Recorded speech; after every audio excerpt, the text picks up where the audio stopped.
And now it's a monster out the back for Connor Coffin, who threads straight through the tube here. Wow. And out on the face for the wrap. What a showdown going on here. And there's more for Connor Coffin. Little double up section. And little salute. Wow. Did he break his board?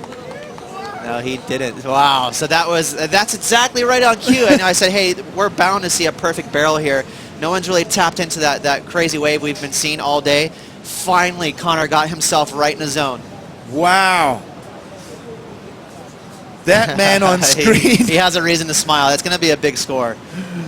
I mean, first up for Jordy, maybe he bettered that 6, but it's borderline. He did just a couple of snaps. You know, the judges want to see either a big air or a big barrel. We've been talking about this entire event. For Connor, he got easily the best barrel we've seen so far this morning. Wow, big thick thread through the tube. I'm hanging for the replay of that one. And that was a great constructive ride from Jordy Smith as well, who went to the rail again, bringing that combination of maneuvers. Okay, so, you know, he didn't quite get to the other end of that peak. That's where he could have got barreled. So he basically just said, you know what, I'm going to go anyways. This wave is too good. Produced a couple of nice snaps, but again, this feels mid-range for me. I don't know that it's even going to go into his top 2.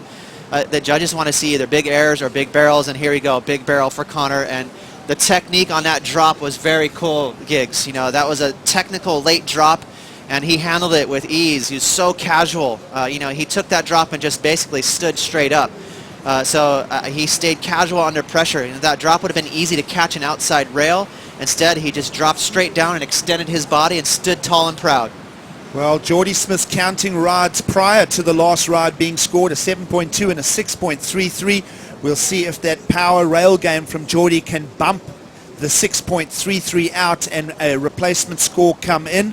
Under 4 minutes to go, and the answer is yes. A 7.17 goes into the top 2 scoreline for Jordy Smith, bringing an 8.37 requirement to Connor Coffin's story. And we are waiting for a number to come from Connor Coffin. Wow. One judge even going as high as an 8 and then all the way down to a 6.8. I was thinking more in that 6.8 range. So Jordy will take that. You know, that's some solid number for a couple of really nice snaps. The wave was big. I think the judges like that commitment.